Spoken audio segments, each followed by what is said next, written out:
17 years old. -10 degrees outside. The heating was off. And the Chicago apartment was so empty, my footsteps echoed against the bare walls. The only thing left in the kitchen was a yellow sticky note stuck to the granite counter.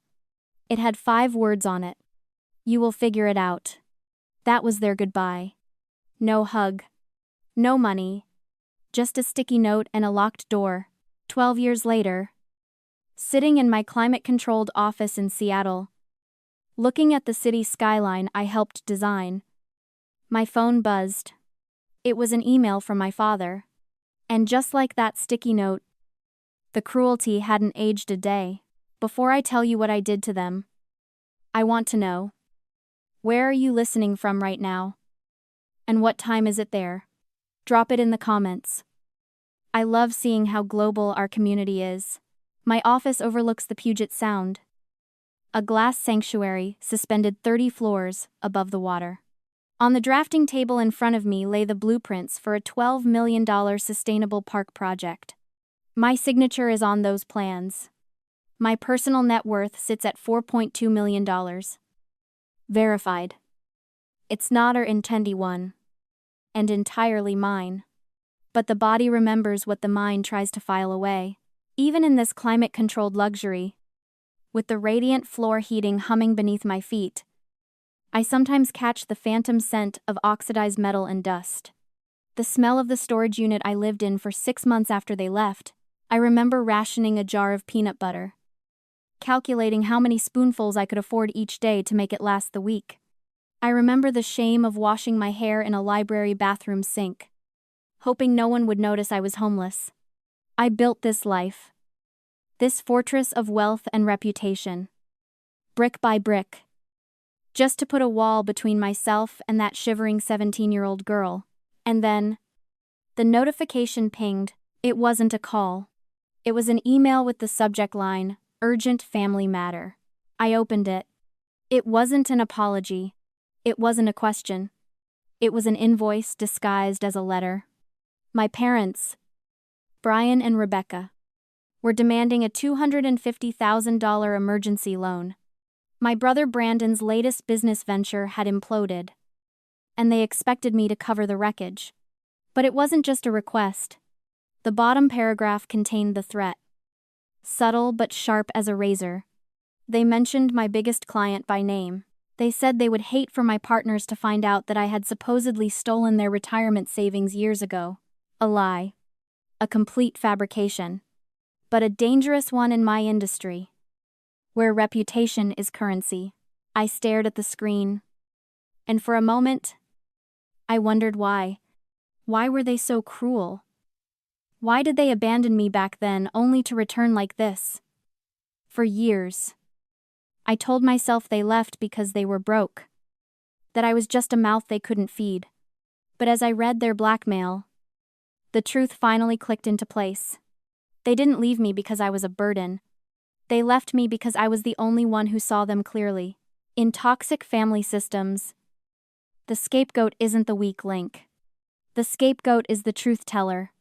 I was the one who noticed Dad's gambling. I was the one who didn't clap when Brandon failed his 3rd startup. They had to discard me to protect their delusion. They needed to believe they were good parents and Brandon was a genius. And my presence was the evidence that contradicted that fantasy. They exiled me to keep their lie alive. Now, the lie was expensive, and they needed me to pay for it. I didn't feel the panic they wanted me to feel. I felt the cold, detached precision of an architect looking at a building with a cracked foundation. They thought they were cornering a scared teenager. They didn't realize they were threatening a woman who builds fortresses for a living. I didn't reply. I didn't call. I didn't give them the satisfaction of a reaction. In my line of work, you don't start demolition until you've surveyed the structural integrity of the site. I treated my parents' threat exactly like a zoning violation, a nuisance to be analyzed, documented, and dismantled. I hired a private investigator, a former forensic auditor who specialized in piercing corporate veils. I didn't ask for a background check. I asked for an autopsy of their finances. Within 48 hours, the report landed in my encrypted inbox. It was a dossier of ruin. Dad's gambling wasn't a habit anymore, it was a hemorrhage. He had burned through their retirement accounts 3 years ago. There were liens on their house and 3 credit cards maxed out to the limit. Brandon's business wasn't just failing, it was a shell company facing 2 lawsuits for breach of contract. They weren't powerful enemies. They were drowning people trying to climb onto my back to keep their heads above water. I let their emails pile up in my spam folder. My silence was calculated. I knew that if I didn't respond, their panic would turn into desperation. And desperation makes people sloppy. They didn't disappoint. When the direct approach failed, they tried triangulation. They went after the one person they thought they could control, Stephanie, my brother's wife. They called her late one Tuesday night. I wasn't there. But I can imagine the performance. My mother, Rebecca, likely used her soft, weeping voice, the one she perfected years ago, to garner sympathy from neighbors. They told Stephanie that I was the reason Brandon's business had collapsed. They spun a fable where I had sabotaged his loans out of jealousy, claiming I was hoarding family wealth that rightfully belonged to him. They tried to turn her into a weapon, hoping she would pressure me into paying up to save her own family's future. But they made a critical error in their calculations. They forgot that Stephanie is an ER nurse. She spends 12 hours a day dealing with trauma, addiction, and compulsive liars. She knows what manipulation looks like. She knows that when a story is too loud, it's usually hiding a lie. She didn't attack me. She didn't post a rant on social media. She found my work number and called me directly. When I picked up, her voice wasn't angry. It was exhausted. She didn't lead with accusations. She asked a single, clinical question. She asked if the timeline my parents gave her matched the reality of my life. I told her the truth. I didn't overdramatize it. I simply gave her the dates. I told her I was 19 and working 2 jobs when they claimed I stole their savings.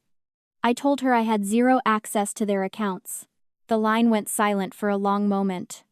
I could hear the background noise of a hospital break room.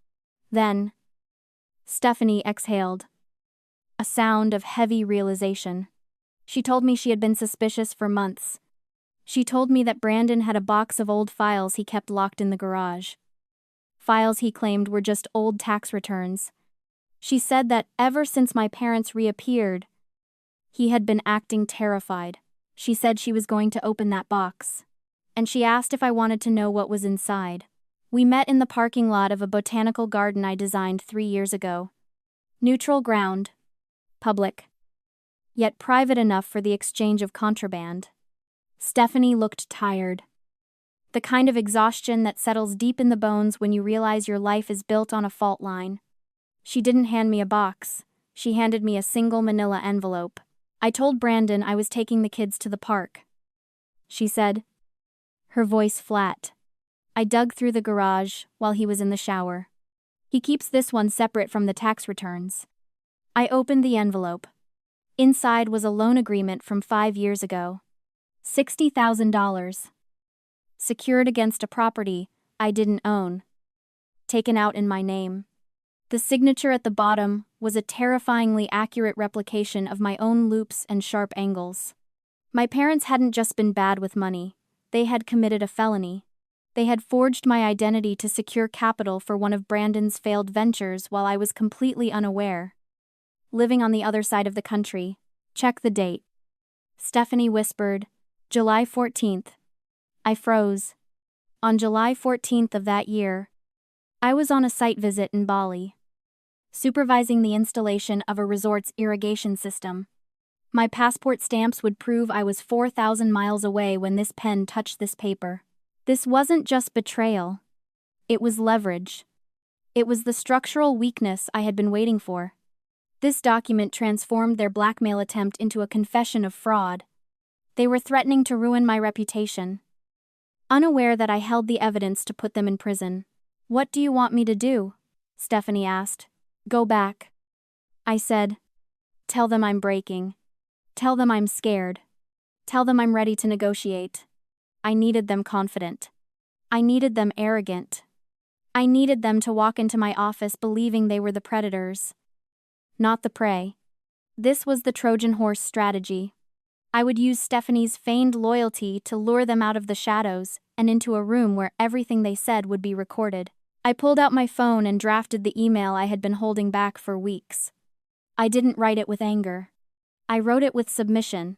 I typed that I couldn't afford a scandal. I asked them to meet at my office on Friday at 2 o'clock to discuss the terms of the loan. I hit send. It was the bait for the trap. They would read that message and see a daughter finally coming to heel. They wouldn't see the demolition charges I was setting around the perimeter. Are you going to destroy them? Stephanie asked. Looking at the envelope in my hand, I'm just conducting a final inspection. I replied, if the structure is rotten, gravity does the rest. They arrived 15 minutes early. Arrogance, I've found, rarely adheres to a schedule. It simply assumes the world is waiting for it. I watched them from the security feed on my laptop before I even stepped into the conference room. Brian and Rebecca. My parents? They walked through the glass doors of my firm, not with the humility of people asking for $250,000, but with the swagger of landlords coming to collect overdue rent. I let them wait. I let them sit in the boardroom for 10 minutes. Surrounded by the panoramic views of the city I had conquered without them, I watched Rebecca run her hand over the mahogany table, checking for dust. Assessing the value, I watched Brian pace, checking his watch. Agitated, but triumphant. They looked around at the awards on the walls, the scale models of city parks and corporate campuses, and I didn't see pride in their eyes. I saw calculation. They weren't seeing my achievements, they were seeing their payout. When I finally walked in, I didn't greet them. I didn't offer water. I sat at the head of the table, placed my phone face down on the Surface recording app, running and folded my hands. You look well, Natalie, my mother said. Her voice was syrupy, the same tone she used right before asking for a favor. She was wearing her best Sunday suit, a costume of respectability designed to make me feel like the unruly child. This office, it's very impressive. We always knew you'd do well. Let's skip the pleasantries, I said. My voice was flat. No emotion. Just business. You said you wanted to discuss the terms of the loan. Brian sat forward, elbows on the table, encroaching on my space. He smelled of stale coffee and desperation masked by cologne. It's not a loan, Natalie. It's a correction. We supported you for 17 years. We put a roof over your head. We fed you. Now, the family needs help. Brandon needs help. It's time to balance the ledger. $250,000. I stated. That's the price. That's the start. Brian corrected, a smug grin tugging at the corner of his mouth. We also need a monthly stipend. $5,000. To keep us comfortable.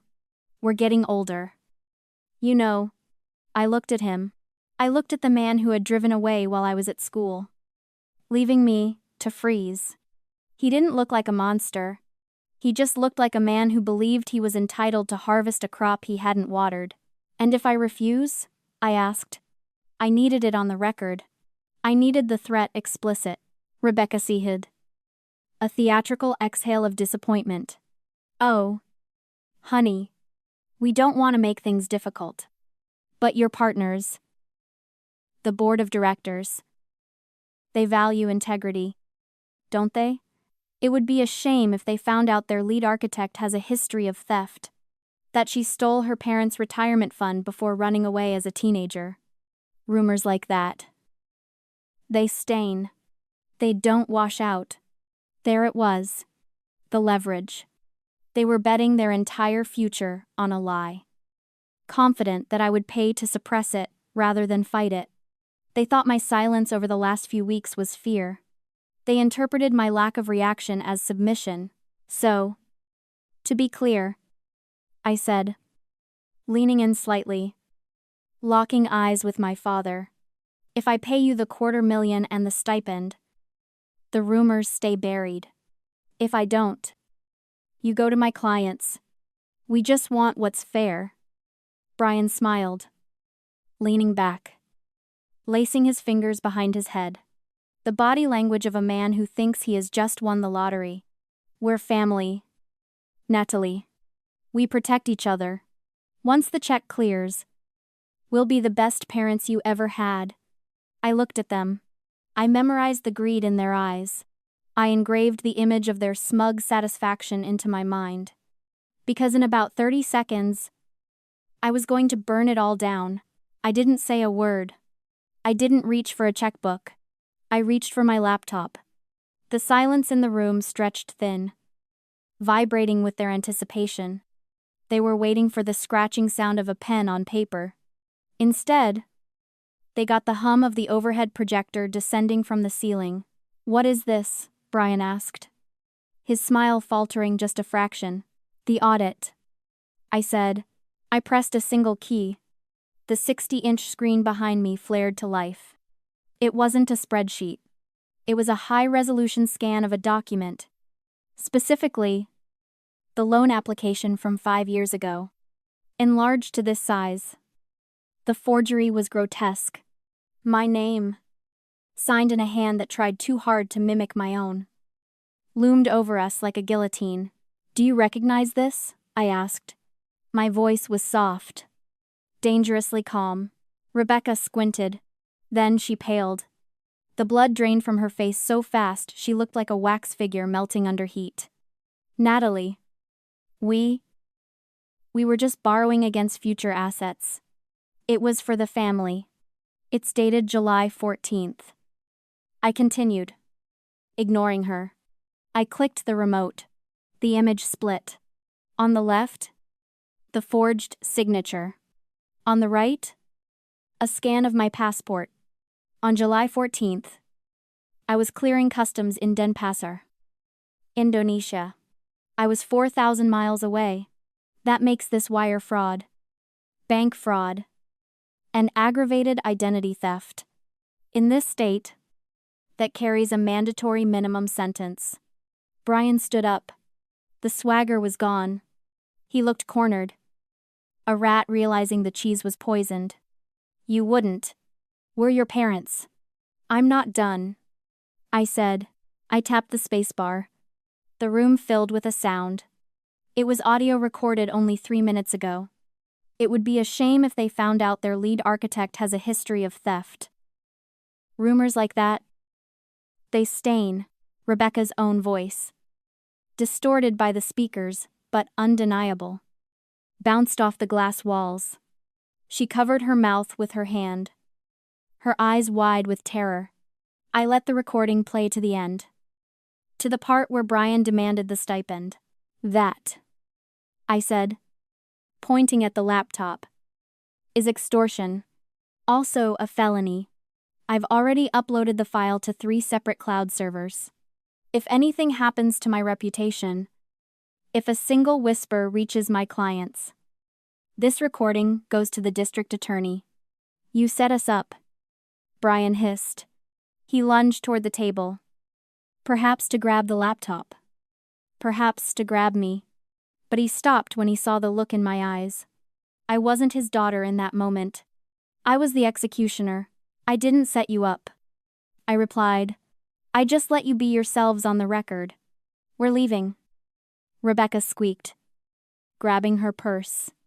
She was shaking so hard the buckles jingled. "Come on, Brian. She's crazy. We're leaving right now." "You're right," I said.